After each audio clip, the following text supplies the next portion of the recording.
Hey, it's Larry. Welcome to Stewarding Wealth Transfer. Well, today I'm going to tell you what I think is going on. And, I haven't talked since Charlie Kirk happened. And I have really got some people wound up with my perspective on the whole Charlie Kirk thing. This is like a lightning rod, conversation, but I don't know what you think about the Donald Trump assassination attempt. I'm realizing there's more and more people, I can't really tell them what I really think is going on. And when you don't know what's going on, it's more important than ever to be able to say, here's what I think. And if this is the way that I think it is, here's what I think about it. So we're going to have a little bit of a philosophical conversation today. But I'm going to go ahead and make it about the wealth transfer at first. You need to be a shrewd investor as we come into this time of the wealth transfer. It's really heating up. Gold has risen significantly. Silver probably broke 50. I'm not sure if it did. And I know that we all saw it break 50 if you cared about it, but I don't know that the final number will say that it broke 50 today. I think it will tomorrow. The reason I think tomorrow, I actually was even looking if there happened to be a banker's holiday, and you go, well, what's the big deal about banker's holiday? Well, pretty much most months of the year there's a banker's holiday, and they're all spread out. Have you ever wondered about that? And I actually had my friend Nick the Greek tell me, and I even checked it with AI, and AI doesn't admit it, it doesn't deny it, but my friend who has a master's in business said, banker holidays are spaced so that when there's a catastrophic financial event, they'll have 50% more time to deal with the issue. So usually on Monday, they'll deal with the issue. Well, we have 3 banker holidays between now and the end of the year. I think that the Friday going into one of those banker holidays is going to be the catastrophic thing that we've all been waiting for, probably with the dinar and the Dow being impacted. I don't know that I think the Dow is going to be significantly impacted tomorrow, but it wouldn't surprise me if it was a rough day. When I think about President Trump, if you remember when he was in his first term, and he said, "What's that sound?" He's in the Oval Office, I think, and there's all kinds of press in there. He goes, "What is that?" And they all looked at him, and they go, "Mr. President, what are you talking about?" He goes, "I think that's the calm before the storm." And in my opinion, I don't think that we've seen the storm yet. I think the storm is going to be when judicial justice is brought back in order. I think when the Congress and the Senate are dealt with decisively, that I think insurrection and sedition are dealt with, that politically, financially, morally, everything hits, and I think the left is just going to take it one right after the other. I think there's going to be all kinds of arrests, and I don't think that it's going to be just the National Guard. I think it's going to be full-bore insurrection, and I'm curious if that won't be right at the end of this month, because the tension is boiling over. I live really close to Portland, and it's horrible down there. I'm not going to go down there, even though it's less than an hour's drive, because I don't want to subject myself to that. But I watch it every day, and I watch the horrible things that are going on, and it may be as bad in Chicago. But I think that we're going to see an escalation beyond National Guard. And you might go, well, you don't know the Constitution, Larry. Well, I think Derek Johnson doesn't have it wrong, and he sees us in a continuity of governance right now, and I actually think it makes the most sense for what's going on, because this whole video is going to be about thinking, I want to be able to share what I think is going to happen and what I wonder about, and I don't know. Prophets are saying all kinds of things, and they're confirming things, and even though they're prophets, I don't always believe them. And, I guess we'll see if I'm wrong for that. But I think you need to pray about it, and you need to think about it. But you need to control your emotions as you're an investor, because to make a lot of money Everybody else needs to be going one way, and you need to wisely choose to go the other way, and then that's when you're going to make the biggest returns. Most people don't believe in the dinar. If you're in the dinar, you're doing exactly what I'm doing, and many other people who believe in the prophetic, and we're going a different way than Wall Street and everybody else. And I think XRP, they do everything they can do to tell you that XRP is not going to be a good thing. I've been a huge advocate for silver for years, and now it's finally just starting.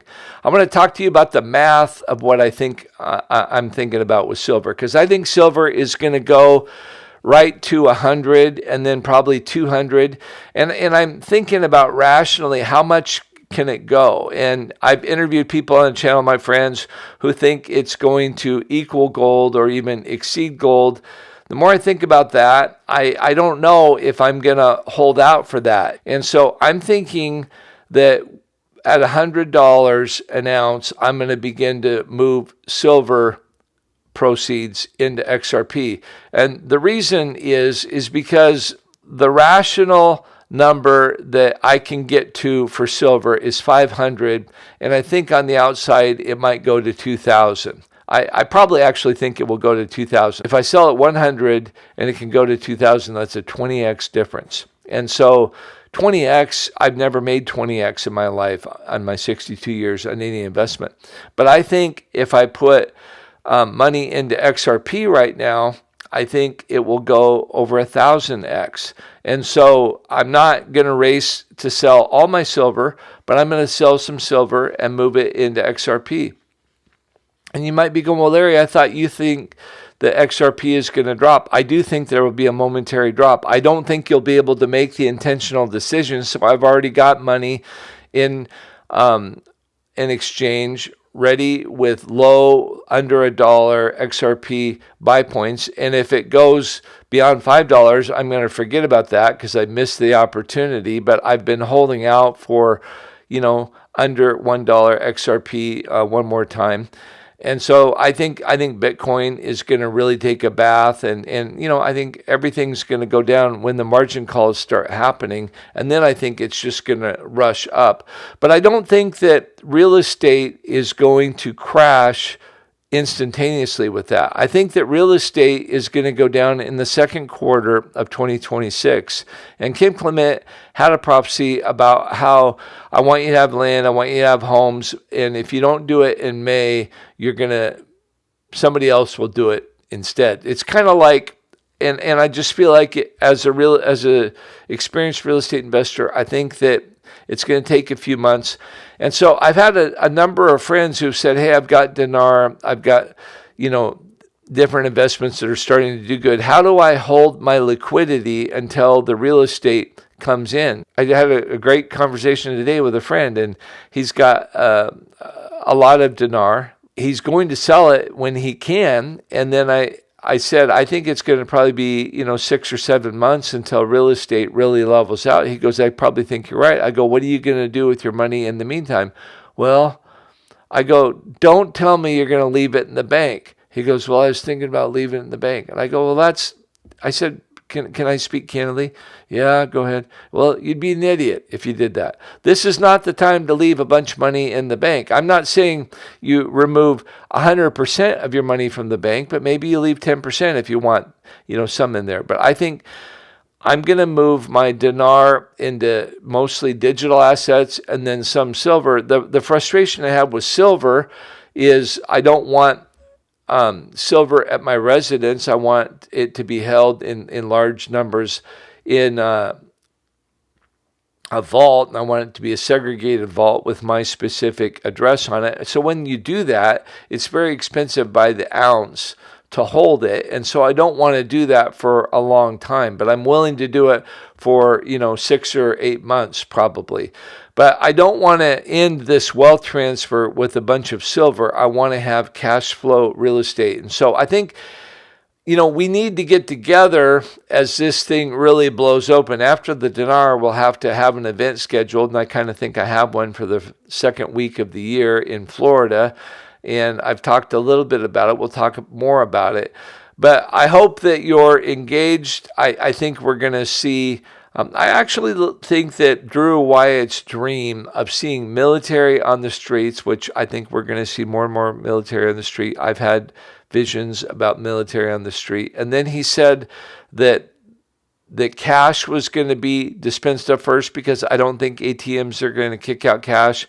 And then I think he said that silver exploded, and then finally he talked about crypto exploding. And I think it's a chronological order that makes sense for me for what we're going into. That's why I'm thinking about transitioning some silver into crypto. There's all kinds of questions that we can't fully know, at least yet. But the closer we get to these things happening, the more that we do know. I just want to kind of share with you what I'm wrestling with as we try to understand these days. And I don't know about you, but the people that I watch and the people that I respect, they're not all saying the same things. And many of the people I really like are diametrically opposed. And they won't talk about what sometimes I think the most important questions are. And I haven't talked since Charlie Kirk happened. And I have really got some people wound up with my perspective on the whole Charlie Kirk thing. And I'll probably get you wound up.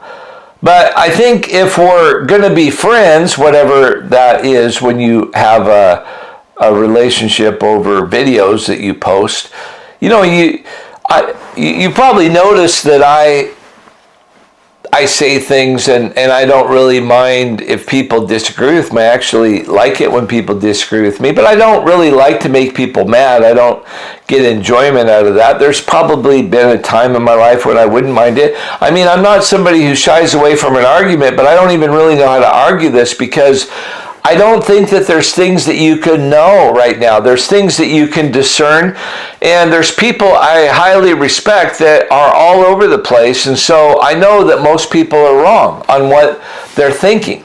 And, everybody's got different levels of expertise or different things, but one of the things that I'm learning is I want to be a man of faith, and I want you to be a person of faith. And if you're committed to be a person of faith, it's awkward. It's odd. It goes against culture. People don't like people of faith. What I've learned as I've become more and more a person of faith in the last decade, especially the last 5 years, people are very offended by faith. They do not like it when you have values that they don't share. And when you believe very passionately, even in a way that will cost you, socially, financially, physically, when you're willing to pay a price for what you believe, it really makes people uncomfortable. And one of the things that I'm old enough to remember is when people used to have their own opinions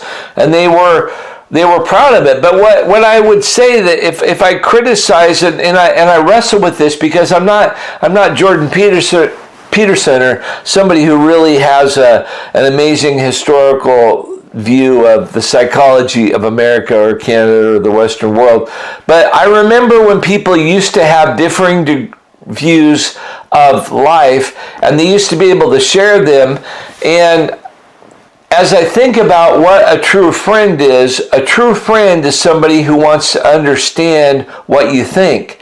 And if they're your enemy, you want to destroy their way of thinking. But what's really interesting that's happened in our culture since Barack Obama, and I'm going to give him credit with this huge cultural shift that he was able to, I think, initiate, but I think we must have been ready for it over time. And this all relates to what's going on with my view of Charlie Kirk and even the whole wealth transfer.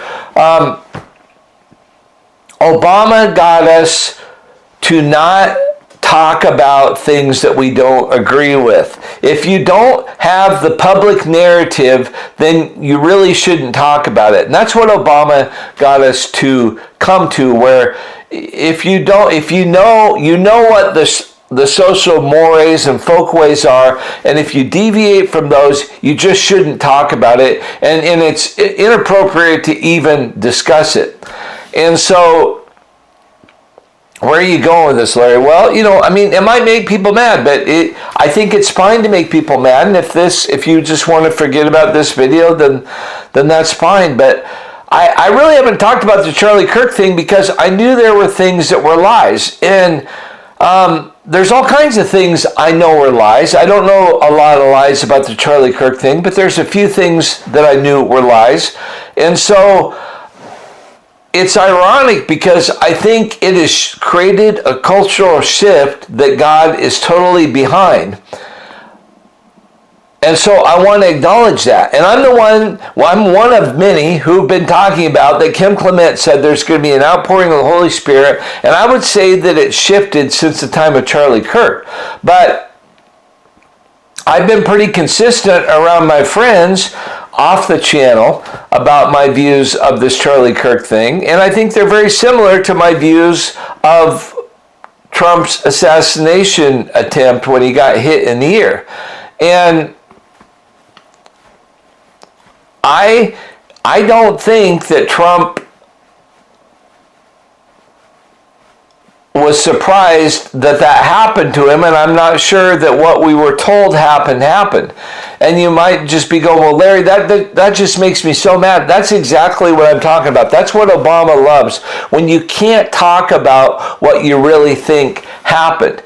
And I think it's so important as we go into the times that we're going into, because you can't know everything. I don't even think you can discern everything. I've not seen one person who can tell me that they've categorically discerned everything properly. But I want to talk about how is it that we talk about things that are hard to talk about, and how do we navigate it. And when you throw the prophetic into it, when you say that God told me to say this, then it makes it all the more interesting. But I know that we're seeing things, and I'm somebody who believes in conspiracy theories. There's a lot of things that I used to believe that I don't believe. I don't know what you think about 9/11. If I asked you how many buildings fell down, if you said 2, then we probably don't agree. If you said 3, then we might agree on a lot of things, because everybody knows the Twin Towers fell down on 9/11, but most people don't know that Building 7 also fell down. And it didn't fall down by itself, and so it wasn't an accident, just like the other 2, in my opinion, weren't an accident. And I think that what we're told about that was used to create a narrative to shift the culture. And I think that what we need to be aware of is that there's enormous events, and that God can use events, and I think the devil has used events that will enormously shift culture, because you can't believe everything that you're told. And we always tend to believe what the media tells us, but we've all learned, if we've learned anything in the last 5 years, is the media is full of crap most of the time. But yet, everybody believes what the media says, and I want to encourage you to not believe what the media says. And I don't think you should necessarily believe what I say, but you do get a relationship with somebody, and when you get to know somebody's character, then you have an opinion of what they're talking about. And so I also go back to my sociology class. I think it was with Dr. Kano. I think I was 19 years old. The experiment you'll be taking part in today involves the perception of length of lines. As you can see here, I have a number of cards, and on each card there are several lines. Your task is a very simple one. You're to look at the line on the left and determine which of the 3 lines on the right is equal to it in length. All right, we'll proceed in this order. You'll give your answer. Only one of the people in the group is a real subject, the 5th person with the white t-shirt. The others are confederates of the experimenter and have been told to give wrong answers on some of the trials. The experiment begins uneventfully as subjects give their judgments. 2, 2, 2, 2, 2, 3, 3, 3, 3. But on the 3rd trial, something happens. 2, 2, 2, 2, 2. The subject denies the evidence of his own eyes and yields to group influence. 1. Ash found subjects went along with the group on 37% of the critical trials. But he found through interviews that they went along with the group for different reasons. One. They must be right. There are 4 of them and 1 of me. One. This subject's yielding is based on a distortion of his judgment. He genuinely believes that the group is correct. In this variation, Ash gave the naive subject a partner, here seated in the 3rd position, who also gives the correct response. 1. 2. 1. 2. With a partner, yielding drops to only 5% of the critical trials compared to 37% without a partner. In Dr. Kino's class, I learned about the sociological experiment where people who work as a group and a team can manipulate the culture of a class. They can manipulate the culture of a community. When everybody has group speak, they can manipulate people. But if one person will stand up and speak the truth, most people are brought back to an equilibrium. At that point of my life, 40 years ago, I decided that I wanted to be that one person that would speak the truth. But when you begin to talk about things like this, I think it's so important, but it's so hard for people to listen to things. You might be going, well, go ahead and try me. I'm tough, Larry. I can talk about things that other people can't talk about. Well, this is like a lightning rod, conversation, but I don't know what you think about the Donald Trump assassination attempt. Now, do I believe that people want to kill Donald Trump? Yes. Do I believe that there's probably been dozens of attempts on Donald Trump's life? I absolutely believe that. But I don't know that I think that particular video or series of videos that we saw on that day was exactly the way that I think that we're told that it was. What do you not believe about it, Larry? Well, how many other times have you seen the Secret Service bring in a big tripod machine gun? I would say that's probably a 50 caliber machine gun. I don't know machine guns, and I don't know high-level sniper rifles. I recognize a 308 or a 50 caliber, and I'm going to talk about a 30-06 in a little bit. So I'm way more knowledgeable than the average person about guns, and I know quite a bit about Glocks, and I've shot quite a bit, and I've experimented with shooting, and so I have an opinion. And if you've been to some of the conferences, I'm usually carrying, and so some people were shocked that I'm usually carrying. I'm a concealed carrier.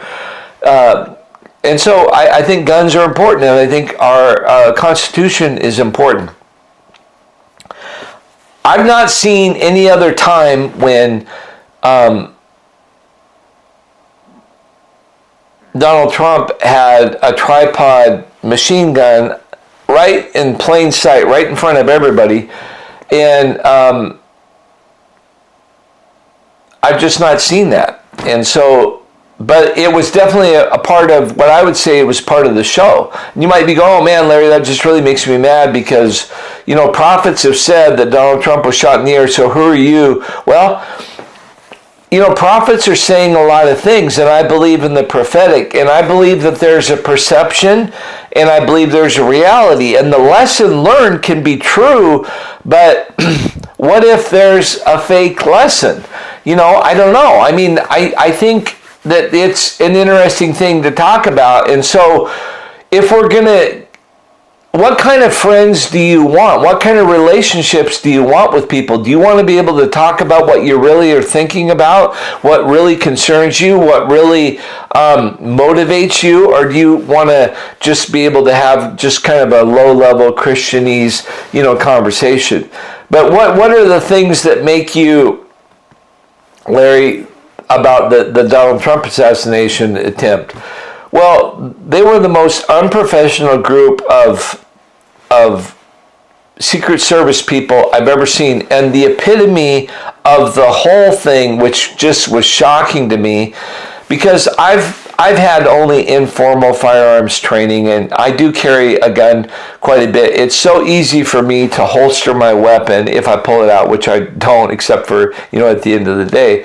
But there's the video of the lady. She was one of the Secret Service personnel as they were, putting Trump into the car, and she couldn't get her gun in the holster, and she had to look down. And all the people who concealed carry, all the people who were high-level military, they just knew that was totally, fake. That's not her job, if that's what it is. And the interesting thing is, I felt like the Secret Service totally failed that day, yet Donald Trump just said they did an amazing job. And, he's not one to pull punches. So I think that he wanted us to think that they did a great job because he tells the truth.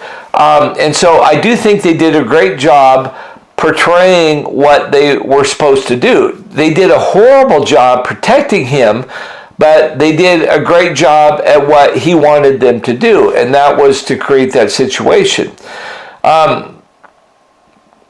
So how does that relate to Charlie Kirk? Well, I was talking to one of my close friends, somebody I've known for a long time, I said, I've just got questions about this Charlie Kirk thing. And this was really before Candace Owens went off. And I'm not so much of a Candace fan these days. I have had a 30-06 since I was a young boy because my grandfather had it and I was giving it to him. And so I haven't shot it a lot of times, but I've shot it numerous times in my life. I mean, I've had it for 55 years. He died in 1970. I got it in 1970, and I've shot it dozens of times. And sometimes, in a safe way, you're at a range or out in the woods and you shoot different things. And the power of a 30-06 is overwhelming. You can cut a good-sized tree down, a 10-inch tree. You can cut a 10-inch tree down. I've not done it, but I've seen people do it on YouTube and stuff and probably even a 12 or 14-inch tree if you had enough bullets. But a 30-06 is a super powerful weapon. And so I said, there's no way in the world that Charlie Kirk got shot with a 30-06 because I've seen the power of a 30-06. And so I knew that was a lie. When you shoot somebody in the neck with a 30-06 and they hit an artery, it's going to be way different than that. And so I've ended up making a bunch of people mad, but I'm going to tell a story. And I'm not going to go into that a whole bunch more deeply, but I told my wife, and she just lost her mind because my wife was very close to Charlie Kirk in as far as like he had a big influence on her. She loved to watch him. My wife has been slow to get into politics, but she really appreciated his style, his godliness, and everything. And so I told my wife, I said, he didn't get shot by a 30-06, and I don't know, if I don't believe the main part of the story, I don't know what part of the story to believe. And I think that's what I want to tell you that you should do, because I think that there's things that you shouldn't believe just because you're told it, and there's other things you should believe even when you're told it's not the way that it is. And that's what I think kind of my lesson today is. And if you want to do well in the wealth transfer, as far as my own experience is, I've done well investing because I don't believe what most people do. If you believe what everybody else does, you're only going to get what everybody else has got. If you want to be an exceptional athlete, you've got to train in an exceptional fashion. My brother in basketball, he played pro for 12 years. He trained ferociously and just, wildly, and he practiced all the time, and he trained, and he was, physically fit and shoot baskets. He trained not just like the 1%, but the 1/1000th of 1%. In the NBA, there's 10 brain surgeons for every NBA basketball player, and I've never met a brain surgeon. And so that shows how rare they are. But if you want to be excellent at something, you can't do it the way that everybody else does it. So, I'm talking to my wife, and she's so distraught about Charlie Kirk, and I'm like, well, I don't know. I don't believe the narrative that they're telling us. I love that God is using it. I think it's going to be amazing. I think that that his fall truly was a turning point for this nation. Kim Clement said that there's going to be an outpouring. It's going to begin in August and it's going to increase in September and October. And then in November, it's really going to explode. And so I'm so excited about that. I'm literally almost as excited about that as wealth transfer. I mean, I think it's maybe even, it is more important that the outpouring of God will be viewed historically as more important than the wealth transfer. But I think the two have to go together. So I'm excited about both of them. But I told my wife that he didn't get hit by a 30-06, and I told her why. And she just got frustrated, and I don't really need to go into all that. But then she came back with a very interesting story. I live in Washington State, and you probably don't know this, but there's more bear tags filled in our state than any other state, including Alaska. Her best friend's husband just shot a bear, and as fate would have it, he didn't have anybody to help him carry it out, and it was really close to their house. They live a few miles out of town, and so she got to go help. And she changed my wife's mind because she was talking about that bear that my friend happened to shoot with a 30-06, and his wife was shocked at the damage that the 30-06 did to a bear. I think the bear was not a huge bear. I think it was about 350 pounds, so bigger than a person, but not, like some grizzly bear or anything. But it went all the way through the bear. It fully pierced the whole bear, and she told my wife that she couldn't believe the exit wound, and it was enormous, and that she said that she could put her whole fist in the exit wound on the other side of where it came out, and it shocked her, and it really made her rethink the Charlie Kirk thing, and then that made my wife really rethink the Charlie Kirk thing. So what am I saying about that? I'm not going to say everything that I think about the whole Charlie Kirk thing. I'm just saying he didn't get shot by a 30-06. There's a few other things that I've asked questions, and I think that I found answers to.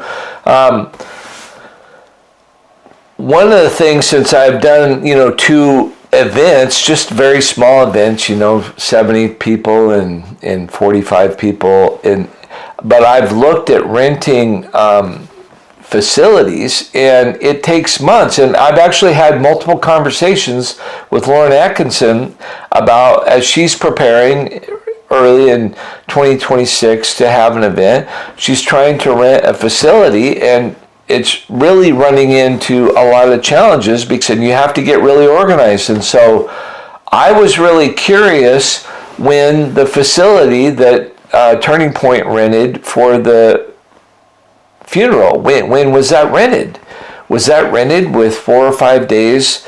Because you got to think about it. Somebody gets killed, and then you have a really quick funeral. I think, I don't even think it was 10 days from his funeral from being shot to his funeral. That's super quick. You have a hard time getting a mausoleum or a funeral home, much less an enormous facility that would hold 100,000 people, but told me that it was rented in March. And so that was like, wow.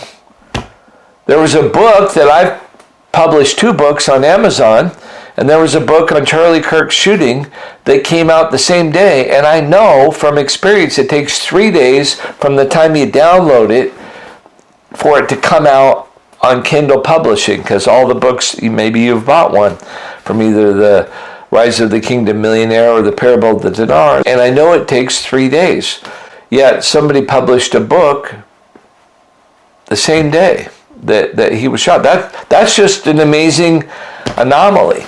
And so I don't think that somebody was surprised. I mean, whoever wrote that book, they weren't surprised it happened, and they had the idea that he was shot with a 30-06, which, I don't believe that. I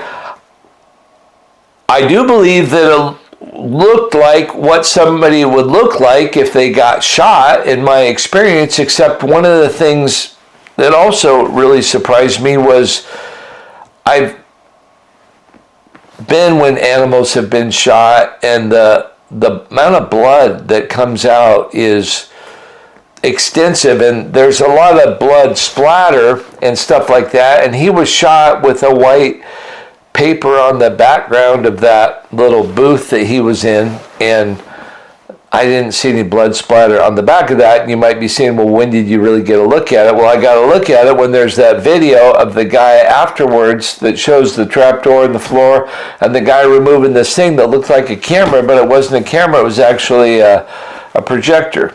And so all those things are like, wow. So I don't believe what we've been told. I just don't believe what we've been told. But what do? You know, is it even fair to say I don't believe what we're told? I don't believe what we're told about 9/11. I don't believe what we were told. If you get to watch the movies of the astronauts of when man landed on the moon, I was alive when that happened. I think it was 1969. I might stand corrected on that, but I was young, but I was alive. And who put the camera out there to get the angle of Neil Armstrong, I think it was, you know, making the first step for mankind? How did the camera get out there? They didn't have drones then. Some other guy had to run out there. And so you start thinking about that. They don't make those films so accessible anymore because we probably wouldn't believe it, but then we believed it because you just get enough people believing a story. And I think we're in a war.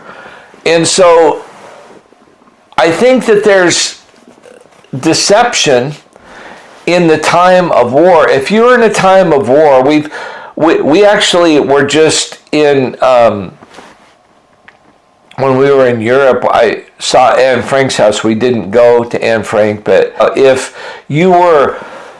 you in your house were hiding Jews or other people that the government was hunting to kill, is it okay for you to tell a lie? And you know, I will tell you, I totally think it is. And I think you can tell a lie to your enemy, and you can deceive your enemy when it's times of war. And I think even God did that. I think, you know, about AI, I mean, there's just different ways that you use deception. So I think it's as important to not believe everything that you're told in the same way that it's important to believe things that you're told you shouldn't believe. Faith is something that is abnormal, and I don't think most believers have faith in a way that God would be fully pleased with. And I think that you have to work at believing, you know, Lord, give me faith. And you know, so that's something that I wrestle with. And so I know what I've said is not what most people would talk about. But I think it's important to be able to talk with friends about the things that you care most about. And I've been thinking about it after having the unfortunate circumstances of when I've shared my perspective and I've had people just freak out and just judge me, essentially, because they think it's so awful that I would dare have a perspective, and I would say dare have knowledge that I know that the story we're told is not true. When they're believing everything about it, and I know it's absolutely not true, it's hard to believe the rest of the story. And so it's making me think, when should I try to change people's opinion? You know, I think it was Paul in the Bible said, always be ready for an answer within you. So I think if somebody wants to have a debate or wants to change their mind, or I think we should always be witnessing to people, but what if somebody's a Christian and they have an opinion that's different than what you do, and it really doesn't matter if they have a different opinion. I mean, maybe we could use the illustration of they really like Dodge vehicles and you really like Ford. That was kind of a high school thing that people would, be on one side or the other. And over time, I've changed sides. I'm not going to tell you where I am and where I was, but, things change. But after I've got new deep Christian friends that I've been able to share my concerns, my thoughts, I'm going to say even I don't know if they're fears, but my views, and they don't share my views, but they don't condemn me for doing that. And I think that's really a cherished thing that you want in a friend. And I think going forward, I want to be around people where I can share what is bothering me the most. And I don't know that I'm going to share with people who will only judge me and not let me share, what I'm thinking. Because when I'm told things are happening in an event, those same people, the people who judge me for having a different opinion, I would tell you, I think it's a great strength to be able to believe what most other people don't believe. And it's even as equally difficult to not believe what everybody else believes. But I don't think that either one of those things are qualities that you want to have. If you just want to run with the crowd and do what everybody else does, you can have that and see how it treats you. And I don't think you'll probably not be very often embarrassed. You won't have to defend yourself, and I don't think that you'll end up very different than the masses. But if you want to do what God has called you to do, and the apostles were people, and the followers of Christ were people who dared pray when they, with their own minds, knew God doesn't heal everybody, but they believed that God could heal, and then they experienced healing. And they just did miraculous thing after miraculous thing as they were called to be co-laborers with God. And so I would challenge you to dare to believe what others won't believe. And I would also challenge you to dare to not believe the narrative that everybody else is saying. And find the people who will listen to you and want to understand you, even if they don't agree with you. Those are the people I think that you should hang out with more. So I'm back. I'll be more frequent, but this was an awkward conversation. So I appreciate you listening to me. Have a good day. Thank you.